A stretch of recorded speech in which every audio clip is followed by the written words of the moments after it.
안녕하세요. 이번에는 복지국가의 시기에 관해서 설명을 드리도록 하겠습니다.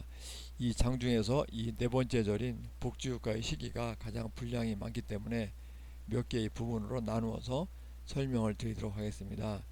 저희 강아지도 밖에서 놀고 있다가 이 부분의 수업을 들으려고 와서 다소 곳이 앉아있는 모습이 포착이 됐습니다. 여러 학자들의 말에 따르면은 모든 복지국가는 1년에 공통된 역사적 단계를 거치고 있습니다. 그런데 여기서 이 단계가 몇 개의 단계로 되어 있느냐, 그리고 각 단계를 어떻게 끊을 것인가, 거기에 대해서는 학자들 사이의 의견이 완전히 일치하고 있지는 않습니다. 이렇게 구분하는 학자의 대표적인 예가 길버트와 테렐입니다. 길버트와 테렐은 그 복지국가가 지내온 역사적 단계를 5단계로 구분하고 있습니다. 예전의 판에서는 그 4개의 단계로 구분했는데 최근의 판에서는 5단계로 구분을 하고 있습니다. 그럼 이 단계가 뭐냐, 이렇게 영어를 써놨는데 이것을 한번 제가 이 영어를 번역을 해본 것입니다. 첫 번째가 태동 단계, 즉 시작하는 단계고, 두 번째가 성장 단계, 성장하는 단계이고, 세 번째가 성숙 단계, 더 이제 알차지는 그런 단계이고, 네 번째가 변환 단계, 크게 이제 변화가 오는 단계이고, 다섯 번째가 압박 단계, 이제 압력이 가해지는 그런 단계, 이렇게 이제 구분을 하고 있습니다. 좀 전에 말씀드린 것처럼 이 표현은 영어에 대해서 제가 번역을 한 것이기 때문에 이것을 번역하는 한국의 학자나 교수에 따라서 약간 용어가 달라질 수 있다는 점을 이해해 주시면 감사하겠습니다. 그런데 좀 전에 말씀드린 것처럼 이 복지 국가의 발달 단계를 구분하는 것은 학자들에 따라 다르다고 말씀을 드렸습니다. 그래서 이 박병현 교수 같은 사람은 이렇게 태동 단계, 정착 단계, 성장 단계, 침체 단계, 재편 단계, 이런 식으로 구분을 하고 있고, 여기에 따른 연도를 표시를 하고 있습니다.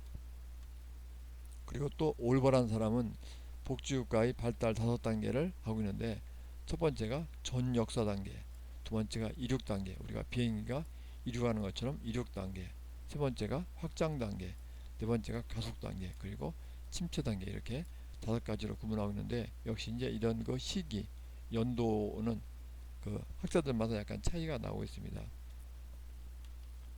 그리고 이제 여러분들한테 한번 참고되라고 추천하고 싶은 책이 이 먼 나라 이웃 나라입니다. 아마 이것은 약간 옛날판이고 지금 다시 또 이 새로운 이렇게 표지로 되어 있는 것으로 알고 있습니다. 이원복이라는 사람은 여러분들이 아시는지 모르겠지만 이렇게 만화로서 덕성여대에서 교수로 계셨는데, 이 만화를 그려가지고 이 교양 만화를 그린 사람으로 상당히 유명합니다. 그래서 이분이 상당히 많은 만화를 그렸는데 그 중에 하나가 먼 나라 이웃 나라입니다. 처음에는 흑백으로 6권으로 시작했다가 지금은 칼라로 또 권수가 점점 늘어나고 있는데, 제가 여기서 광고를 하는 것은 아닙니다. 그리고 이 책도 제가 개인적으로 구입하는 것이기 때문에 제가 이 출판사로부터 뭐 정말로 돈을 먹었거나 그런 것은 아니니까 오해하지 마시기 바라겠습니다. 이원복 교수님이 쓴 먼 나라 이웃 나라 중에서 이 프랑스 편이 있습니다. 프랑스 편의 중간 정도에 보면은 이렇게 사회부장 제도와 그리고 이 복지국가 해가지고 이 복지국가가 발달한 역사, 배경, 그런 것을 한 50페이지 정도에 걸쳐서 자세하게 설명한 것이 있습니다. 여러분들이 이 책은 혹시 여러분들 가정에 가지고 계신 분도 있고, 도서관이나 지역아동센터 그런 데 가면은 이 책이 있으니까 한번 구해서 읽어보시면 좋을 것 같습니다. 여기 보면은 그 나라에서 이런 국민들이 걱정을 맡아가지고 나이 든 후의 문제, 자녀들의 교육 문제, 병의 치료 등등을 무료 또는 아주 싼 값으로 해결해 주는 제도를 만드는데, 이런 제도를 어려운 말로 사회보장 제도라고 이야기를 한다고 했습니다. 이 사회보장 제도에 대해서는 나중에 14장에서 설명을 드리도록 하겠습니다. 그래서 사회보장 제도가 잘 되어 있는 국가를 복지국가라고 한다, 이렇게 하면서 이 복지국가가 나오게 된 그런 과정을 쫙 설명을 하고 있습니다. 한번 여러분들이 꼭 한번 읽어보시면 피가 되고 살이 될 것 같습니다. 그러면은 맨 처음 단계가 이제 태동 단계입니다. 복지국가의 시기에서 처음 단계가 태동 단계인데, 이 제가 지금 설명드리는 것은 아까도 말씀드린 것처럼 길버트와 테릴이 구분한 5단계의 근거에서 설명을 드리고 있다는 점을 다시 한번 말씀을 드리고 싶습니다. 태동이라는 것은 뭐 탄생한 거, 시작되는 거 그런 식의 의미입니다. 그래서 이 태동 단계에는 1880년대부터 1930년대까지 시기를 이야기를 하고 있습니다. 이 1930년대는 그 대공황이 벌어진 시기인데 이 다음 단계에서 보다시피 이 세계의 경제나 복지후 국가의 역사에서 중요한 의미를 가지는 시기에 해당된다고 볼 수가 있겠습니다. 그 태동 단계에서는 처음에는 교회나 가족이나 어떤 민간 자선기관이 이 무슨 일시적이고 그리고 체계가 없이 복지를 제공했습니다. 그러다가 이제 근대 국가에서 복지를 체계가 없이 제공하다가 체계적으로 제공하고 보편적으로 즉 모든 사람에게 제공하는 방향으로 나아가기 시작합니다. 그래서 이 시기에는 국가가 복지를 체계적으로 가능하면 모든 사람에게 제공하는 데 관여하였다고 볼 수가 있겠습니다. 그런데 여기에서는 민주주의가 들어서고 그리고 물질적으로 번영을 하기 시작합니다. 그래서 이렇게 민주주의가 등장하고 물질적 번영이 나타남에 따라 가지고 이 국가가 이제 공적으로 개입을 하는데 즉 국민들의 그 복리 수준을 높여주기 위해서 국가가 개입하는데 이 경우에 복지국가라는 방법을 통해 가지고 국가가 공적으로 복지 영역에 개입을 하기 시작합니다. 그런데 이 당시에 태동 단계에서 주요한 정책적 특징과 국가의 역할은 이렇습니다. 주요한 특징은 그동안 이제 그 앞에서 배웠다시피 빈곤법이 그 어려운 사람들을 도와주는 주요한 제도였습니다. 그러나 여기서 이제 빈곤법에서 벗어나 가지고 새로운 사회보장 제도가 등장을 합니다. 앞에 그 프랑스 편 만화에서도 본 것처럼 이 사회보장 제도가 등장함으로써 이 사회보장 제도가 복지국가에서 사회 구성원들을 보호해주는 핵심적인 제도로 등장을 하게 됩니다. 그리고 공공지출이 국내 총생산에서 5%를 차지하기 시작합니다. 즉 공적인 지출이 국내 총생산에서 많은 부분을 차지를 하기 시작한다는 이야기입니다. 즉 국가가 그만큼 그 국민들의 복리에 관여를 하기 시작한다는 의미가 되겠습니다. 그리고 국가의 경우에는 이 중앙정부가 복지에도 관여를 한다는 것입니다. 예전에는 민간기관이 이제 중요한 역할을 했었는데 태동 단계에 들어서면서 국가의 역할이 더 커지고 특히 이 중에서도 지방정부보다는 중앙정부가 더 복지에도 관여를 한다는 것입니다.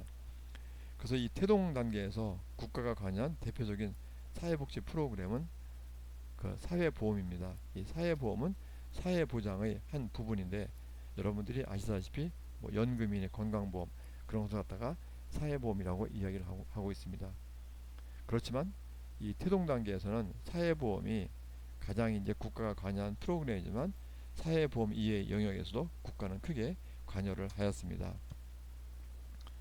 그리고 이 태동 단계에서 여러 가지 이제 상황이 발생하는데 그것은 이제 주요한 사건으로 화면에 보면은 여러 가지가 있습니다. 여러 가지가 있는데 이 중에서 이제 중요한 것이 독일이 의료보험을 세계에서 최초로 도입을 했다는 것입니다. 이 의료보험이 바로 사회보험입니다. 그 앞에서도 설명을 드린 것처럼 이게 사회보험인데 그 사회보험 중에 하나가 이제 의료보험, 우리가 한국에서 말하는 건강보험인데 이 독일이 이제 세계에서 사회보험을 세계에서 처음으로 도입을 했습니다. 그리고 또 하나가 이제 미국이 그 1935년에 사회보장법을 제정했습니다. 그래서 여러 가지 이제 태동 단계에 여러 가지 주요한 사건이 쫙 발생했지만 그 중에서 주요한 사건으로 독일이 세계에서 처음으로 사회보험을 도입하였다. 그리고 미국이 사회보장법을 제정하였다. 즉 미국이 사회보장 제도를 도입하였다. 그것이 이제 중요한 사건이 되겠습니다. 꼭 좀 기억해 두시기 바라겠습니다. 그러면은 하나씩 한번 설명을 드리기로 하겠습니다. 그 사회보험이 뭐냐? 사회보험의 기원은 사회보험의 뿌리는 공제조합이라고 볼 수가 있습니다. 아마 여러분들이 공제조합 그 처음 들어본 분도 계시고 아마 그 부모님이나 직장 생활을 하신 분은 공제조합 이런 얘기를 많이 들었을 텐데 이 공제조합이라는 것은 근로자들이 자기들끼리 끼리끼리 모여가지고 어떤 문제를 해결하려고 하려는 그런 조직입니다. 즉 자체 내의 조직입니다. 예를 들어서 저희 학교의 경우에는 학교에 있는 직원들이랑 교수들이 모여서 어떤 이 조직을 만들어서 이제 그 매달 얼마씩 돈을 낸 다음에 거기에 이제 회원으로 가입한 사람들이 어려운 일을 겪을 경우에 도움을 받는 그런 그 조직체가 되겠습니다. 그래서 이것은 일종의 자조 조직입니다. 자조 즉 스스로 돕는 즉이 회원들이 자기들끼리 모여서 어려운 일을 겪을 경우에 도와주는 그런 조직이라는 의미가 되겠습니다. 그러나 이 공제 조직이 조그마한 소규모 학교나 기업체나 그런 데에 있는 근로자들끼리 모여서 서로 도와줄 경우에는 큰 문제가 없었지만, 자꾸 이제 산업화가 생기면서 이 사회적 위험의 규모가 커지기 시작합니다. 그래서 이럴 경우에는 공제조합으로서는 대처하기가 어려운 측면이 있다는 것입니다. 예를 들어 가지고 이렇게 이제 그 직장에서 공제조합을 만들어서 그 직장에 소속된 근로자들이 자기들끼리 어려운 일이 있을 경우에 서로 도와주는 그런 그 활동을 하였는데, 이 지금처럼 이제 그 산업화가 막 진행이 되면서, 즉 산업이 발달하면서 실업이 막 대규모로 생깁니다. 그러면은 실업이 대규모로 생기니까 여기 있는 사람들이 예를 들어서 왕창 다 해고가 된다. 이럴 경우에는 이 워낙 실업에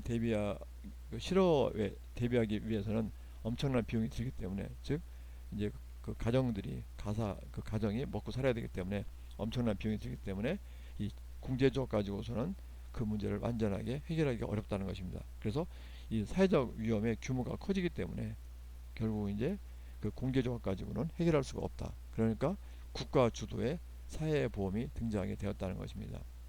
즉 어떤 근로자들끼리 모여가지고 돈을 매달 얼마씩 냈다가 이 근로자가 누가 가족이 아플 경우에는 여기서 돈을 땡겨가지고 쓸 수가 있겠지만, 이런 것이 규모가 커질 경우에는 이런 거 가지고선 감당을 할 수가 없기 때문에 국가 주도의 사회보험이 등장하게 되었다는 것입니다. 그런데 앞에서도 말씀드린 것처럼 사회보험이 등장한 것은 복지국가와 밀접한 관련이 있습니다.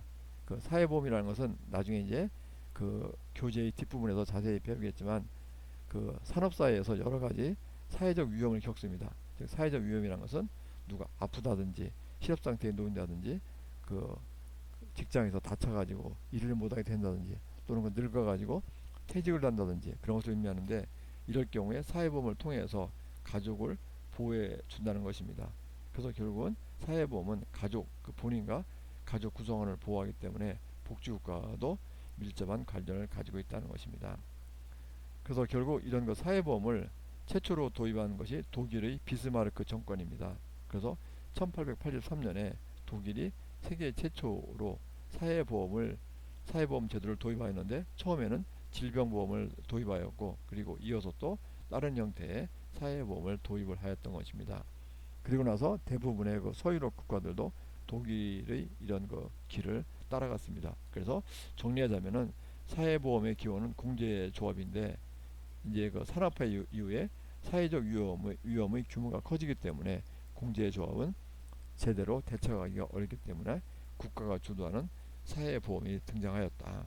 그런데 이런 사회보험의 등장은 복지국가와도 밀접한 관련을 가지고 있는데, 사회보험을 세계에서 최초로 도입한 국가는 독일이라는 것입니다. 그래서 그 부분이 이제 포인트가 되겠습니다. 두 번째가 이제 사회보장법의 제정입니다. 미국에서 사회보장법을 제정했는데, 이제 1920년대 말에 그 대공황이 전 세계가 막 경제가 어려워지기 시작합니다. 그래서 이 공황인데, 이 대에서 이제 영어로 그레이트입니다. 그레이트 뭐 크게 대규모와 그레이트인데, 이 공황을 디프레션이라고 하는데, 그래서 대공황을 그레이트 디프레션이라고 합니다.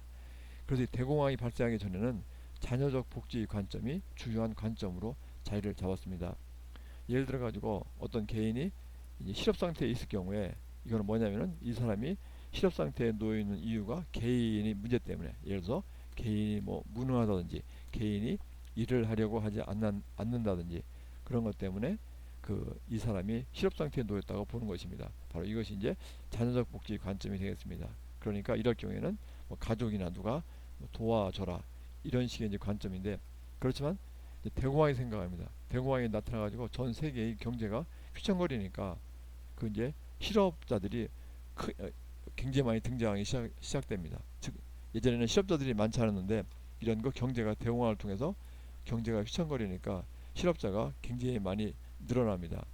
그러니까 이 대공황을 겪으면서 사람들이 깨닫게 됩니다. 즉 이제 그 위에 있는 그 높으신 분들이 깨닫는 것이, 이게 보니까 실업 상태에 놓이는 것이 개인 문제가 아니라 어떤 구조 문제, 시스템 문제구나, 이런 생각을 가지게 된다는 것입니다. 그래서 예전에 실업이 개인 문제일 경우에는 네가 알아서, 개인이나 가족이 알아서 실업 문제를 극복하라고 할 수가 있겠지만, 이렇게 전 세계의 경제가 휘청거림에 따라 가지고 실업자가 엄청나게 늘어나니까, 이런 실업자들이 실업 상태에 놓인 이유를 개인 문제라고 그 누릴 수가 없게 된 것입니다. 그러니까 국가가 나서서 집합적으로 총체적으로 이제 보호를 할 필요가 있는데, 이제 이 경우에 미국의 그 루스벨트 대통령이 그 당시에 그 실업자가 늘어나고 빈곤층이 많아지니까 이 문제를 해결하기 위해서 뉴딜 정책을 실시하게 됩니다. 그래서 이 공공 일자리를 제공해서 이런 사람들이 국가가 나서서 이런 사람들에게 일할 기회를 제공합니다.